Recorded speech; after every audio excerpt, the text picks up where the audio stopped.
अस्सलामुअलैकुम वरहमतुल्लाहि वबरकातुहू। उम्मीद करता हूँ सारे दोस्त भाई सब खैर खैरियत से होंगे। आए जी, आज हम आपको जो है ना गुड़ बनाने का देसी तरीका बताएंगे। सबसे पहले ये गन्ने की जो रो होती है उसे निकाला जाता है और उसके बाद जो है रो को ऐसे जो आप कढ़ाई में देख रहे हैं ऐसे गर्म किया जाता है। ये काफ़ी देर तक ऐसे जो है ना गर्म होता रहता है।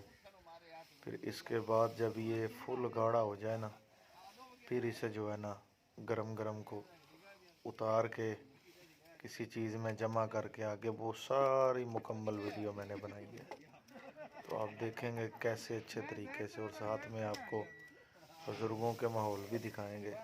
बड़ी दिलचस्प वीडियो है, हमारे साथ रहें। और गुजारिश है कि हमारा चैनल आप ज़रूर सब्सक्राइब करें, लाइक और कमेंट करें, हमारी हौसला अफजाई करें।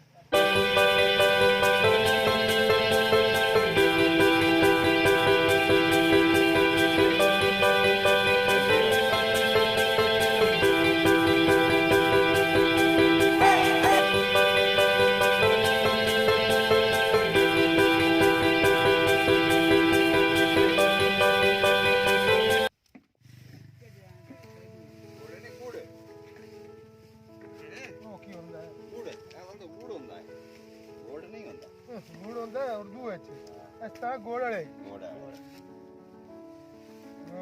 ਤੁਹਾਡਾ ਹੁਣ ਵੇਖ ਹੁਣ ਜਾਂਦੀਆਂ ਤਸਵੀਰਾਂ ਕਿਧਰ ਪੂਰੇ ਪਾਕਿਸਤਾਨ ਵਿੱਚ ਖਿਲੜ ਜਿਸ ਹੈ ਸਾਡਾ ਪੂਰੇ ਪਾਕਿਸਤਾਨ ਵਿੱਚ ਨਹੀਂ ਖਿਲਾ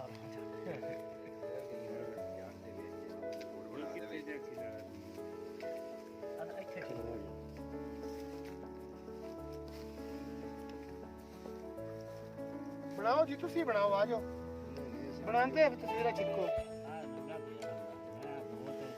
ये चढ़नी गल ਬਾਬੇ ਬਾਜੀ ਕੰਮ ਕਰਦੇ ਨੇ ਤੂੰ ਤੰਗ की मुकाया काम करते हैं ਤੇ ਐਸੇ ਗੱਲ ਦੋ ਪਤਾ ਨਹੀਂ ਲੱਗੇ ਤੇ ਮੈਨੂੰ ਦੱਸ शादी यार चाचा सुन मुड़ो बेवकूफ है ਸ਼ਮਾਨੀਆ ਕੀ ਤੁਸੀਂ ਆ ਗਏ कौन बेवकूफ है? उस्मानी तू बेवकूफ है। ਬਾਜੀਆ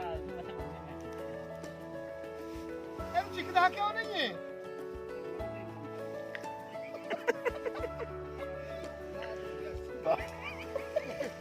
ਅੱਲਾ ਤੇ ਮੁਝੇ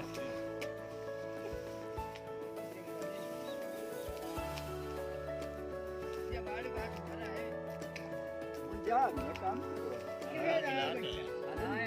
हला है और तो नहीं लगा ਸਾਰੇ ਚਾਹ ਲਈ एक मिनट में बाबा गर्म ही है बाबा असल बैठा सेकते सेकते गरम नहीं होंगे। हेलो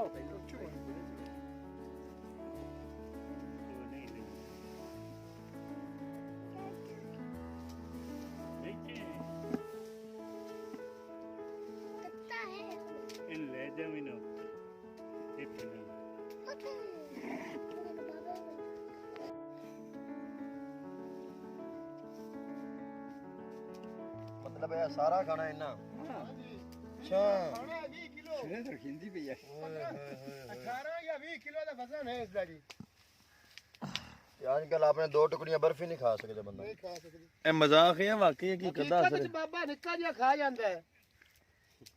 ਹੁਣ ਨਹੀਂ ਹੁਣ ਨਹੀਂ ਖਾਣਾ। ਨਹੀਂ, ਹੁਣ ਤੇ ਉਮਰ ਦਾ ਤਕਾਜ਼ਾ ਹੈ ਨਾ। ਹੁਣ ਤਾਂ ਬਾਬੇ ਦਾ ਪਾਣੀ ਖਾਏਗਾ, ਬਿਮਾਰ ਵੀ ਕੁਝ ਹੋ ਗਏ। ਦੁਆ ਕਰੋ अल्लाह ताला इन्हें शिफा दे दे। आमीन।